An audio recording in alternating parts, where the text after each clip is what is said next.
सबको पता है कि हमारे माननीय प्रधानमंत्री जी आ रहे हैं। ऐतिहासिक दिन है, ऐतिहासिक भूमि पर आ रहे हैं पानीपत में, और एक गौरव की बात है, बहुत बड़ी गौरव की बात है। तो उसके संदर्भ में हम सब इकट्ठे हुए हैं। उत्साह है लोगों में, हमारे कार्यकर्ता जन में। और जैसे आपको पता है कि ये एक योजना जो उन्होंने बेटी बचाओ बेटी पढ़ाओ यहीं से उसका लॉन्च किया था उस योजना को, और उसी के संदर्भ में आगे कि महिला सशक्तिकरण को लेके सखी योजना को वो लेके आ रहे हैं। एक बहुत बड़ी भेंट है हमारी माताओं बहनों के लिए, और एक ज़बरदस्त उत्साह है हरियाणा प्रदेश में उनके अभिनंदन में। क्या फ़ायदा होने जा रहा है जी महिलाओं को इस योजना से? ये एक आर्थिक रूप से सशक्तिकरण का योजना है, जहाँ पे LIC एजेंट्स बनेंगी, और उसके तहत हर महीने 7,000 रुपया उनको मिलेगा, और फिर आगे आगे आगे आगे फिर जिस प्रकार से वो बढ़ता चला जाएगा, उनका सहारा उसमें वो बनेगा। मैडम, कितनी महिलाओं को जोड़ने की इसमें है प्लानिंग? ये तो जैसे आप हरेक जो भी इसमें फोल्ड में आएगा, हर एक महिला के लिए। आपके विभाग से संबंधित बात कर ले थोड़ी। जरूर। क्या है अब इसमें, क्या चल रहा है, कुछ नया करेंगे आप? और अभी जब आपने पदभार संभाला था क्या था? ये विभाग के अंदर पोषण एक बहुत इम्पोर्टेंट कंपोनेंट है, जहाँ पे हमारे 6 साल से जो नीचे के जो बच्चे हैं और जो हमारी माताएं बहनें हैं, कि किस प्रकार से जो इतनी सारी जो चीज़ें हैं उनके स्वास्थ्य के लिए दिया जाता है, वो ठीक से उनको पहुंचाया जा रहा है या नहीं। और इसके लिए ताकि एक निगरानी रहे कि हर एक आंगनवाड़ी केंद्र में जिस प्रकार से काम होना चाहिए वैसे हो रहा है। एक कमेटी मैंने कहा है कि वो गठित हो गांव के लेवल पे, ताकि वो गांव बताए कि अगर कोई दिक्कत है, और एक बोर्ड होगा जहाँ पे सब कुछ लिखा जाएगा कि ये चीज़ें होनी चाहिए आंगनवाड़ी केंद्र में, और कोई कमी है तो फिर वो कमेटी भी और अधिकारी भी, क्योंकि अधिकारियों को भी मैंने बहुत स्ट्रिक्ट निर्देश दिए हैं कि फील्ड विज़िट बहुत ज़्यादा होनी चाहिए, और कहीं भी 19-20 हो तो वो मेरे सामने बात जब आएगी तो उस तरीके से फिर उस चीज़ को सुलटा भी जाएगा।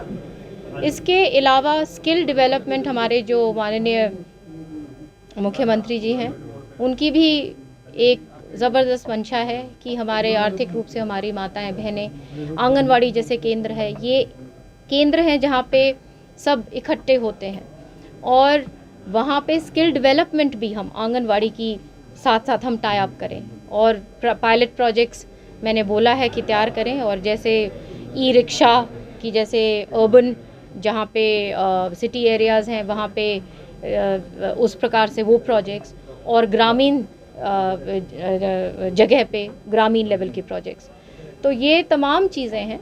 और जैसे महिला चौपाल बनाने के लिए हर एक गांव में एक संकल्प पत्र के में भी शामिल था, तो उसको भी मैंने कहा है कि वो भी कहीं इधर उधर कहीं गांव के किसी और कोने में ना हो, वो भी उसको भी इंटीग्रेट किया जाए आंगनवाड़ी के साथ, ताकि सारा की सारा वो एक हब बने और खूब वहाँ पे फुटफॉल हो, बच्चे आए जाएं, महिलाएं आए जाएं, और वहाँ की देख रेख भी अच्छी तरीके से उस तरीके से हो सके। मॉनिटरिंग कर रही हैं आप? बिल्कुल बिल्कुल, जब भी तो हम लोग हैं मॉनिटरिंग के लिए। मैडम, महिला सुरक्षा का एक बड़ा मुद्दा है, क्योंकि आपका मंत्रालय है और सरकार कर भी रही है महिला सुरक्षा को लेकर, लेकिन इन तमाम बातों के बावजूद कुछ घटनाएं होती रहती हैं, तो उसको लेकर कुछ प्लानिंग है विभाग की कुछ खास, जिसमें महिलाएं अपने आप को प्रोटेक्ट महसूस कर सकें? नहीं, महिला सुरक्षा का तो जैसे ये एक हेल्पलाइंस हैं जी, कहाँ कहाँ जहाँ जहाँ दिक्कतें हैं महिलाएं वहाँ पे उनको कांटेक्ट कर सकती हैं। और जैसे मैंने कहा कि स्टेट बिल्कुल प्रतिबद्ध है, कहीं भी ढिलाई इस मामले में आए तो उसको बख्शा नहीं जाएगा। अभी कांग्रेस, और जब कांग्रेस में से दम घुट रहा था आप दोनों का, आपकी मदद का भी बोलते रहते हैं कि हुड्डा साहब ने कांग्रेस को दी, तो कांग्रेस का लगता है कि कुछ उभरेगी? ये मेरे कहने पे या नहीं कहने पे क्या मुनस्सर है। आप देखिए, लोगों ने आपका जवाब पहले ही दे दिया। आपका प्रश्न पहले आया है, जवाब पहले आ गया, उससे प्रश्न बाद में आया, जवाब पहले ही आ गया।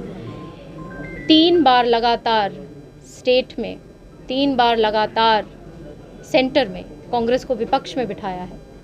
तो इसमें आप उसी में आप तलाश लीजिए कि क्या हाल है कांग्रेस का। व्यक्तिगत रूप से कैसा महसूस करें मैम? पहले कांग्रेस में काफी लंबे समय तक रहे, अब भाजपा में आए हैं, भाजपा में मंत्री पद भी दिया, तो व्यक्तिगत रूप से अगर आपकी राय जानी चाहे तो कैसा लग रहा है?